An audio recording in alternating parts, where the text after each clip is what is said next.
Tulip সিদ্দিককে যুক্তরাজ্যের দুর্নীতি দমনের দায়িত্ব দেওয়া হয়েছিল ক্ষমতাসীন লেবার পার্টির নিজস্ব স্বার্থ হাসিলের জন্য। এক বিশ্লেষণে এমন দাবি করেছেন ব্রিটিশ সংবাদ মাধ্যম দ্য গার্ডিয়ানের পলিটিক্যাল এডিটর পিপ্পা ক্রেরার। মঙ্গলবার টিউলিপের পদত্যাগের পর এই সংক্রান্ত একটি প্রতিবেদন প্রকাশিত হয়। গার্ডিয়ানের পলিটিক্যাল এডিটরের মতে, ডাউনিং স্ট্রিটের ভেতর এমন কিছু লোক রয়েছেন যারা নিজেদের স্বার্থ হাসিলে টিউলিপকে মন্ত্রী বানান। তাকে লেবার পার্টি বা ক্ষমতাসীনদের ব্যানার হিসেবে ব্যবহারের একটি মনোভাব ছিল স্পষ্ট। কিন্তু বাংলাদেশে তার খালা শেখ হাসিনার ক্ষমতাচ্যুতির পর ডাউনিং স্ট্রিটের ওই লোকেরা হয়তো ভাবছেন টিউলিপকে সামনে আনার আগে তারা যদি দ্বিতীয়বার ভাবতেন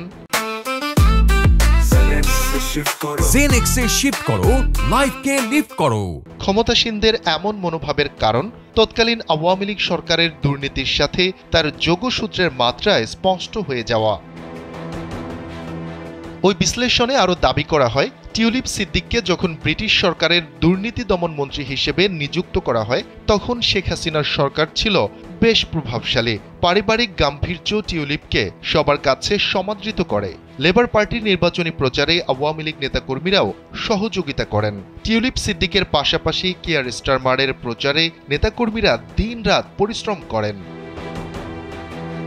কিন্তু বর্তমান বাংলাদেশ পরিস্থিতি যদি তখন থাকতো, তবে ডাউনিং স্ট্রিটের ভেতরের লোকজন তাকে দায়িত্ব দেওয়ার আগে একটু চিন্তা করতে চাইতেন বলে বিশ্লেষণে উঠে এসেছে।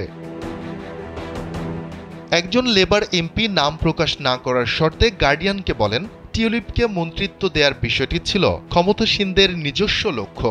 সবাই জানত যে তিনি বাংলাদেশের রাজনৈতিক রাজবংশের একজন সদস্য যার বিশাল ক্ষমতা এবং অর্থের সাথে সম্পর্ক রয়েছে। পৃথিবীতে কে ভেবেছিল যে তাকে এই চাকরি দিয়েই সবার দৃষ্টিতে পড়তে হবে? যুক্তরাজ্যের অর্থ মন্ত্রণালয়ের অর্থনীতি বিষয়ক মন্ত্রীর পদ থেকে পদত্যাগ করেছেন টিউলিপ সিদ্দিক। বাংলাদেশ আওয়ামী লীগ ও শেখ পরিবারের দুর্নীতির সঙ্গে তার নাম উঠে আসার পরিপ্রেক্ষিতে মঙ্গলবার প্রবল চাপের মুখে পদত্যাগ করেন তিনি। টিউলিপ সিদ্দিকের স্থলে নতুন অর্থনীতি বিষয়ক মিনিস্টার হিসেবে লেবার পার্টির এমপি এমা রেনল্ডসকে নিয়োগ দিয়েছেন প্রধানমন্ত্রী কিয়ার স্টারমার। তাকে ক্লিন ইমেজের রাজনীতিবিদ হিসেবে বিবেচনা করা হচ্ছে।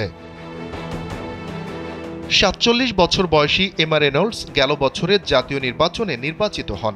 তিনি বর্তমানে দক্ষিণ ইংল্যান্ডের ওয়াইকম্ব নির্বাচনী এলাকার প্রতিনিধিত্ব করছেন।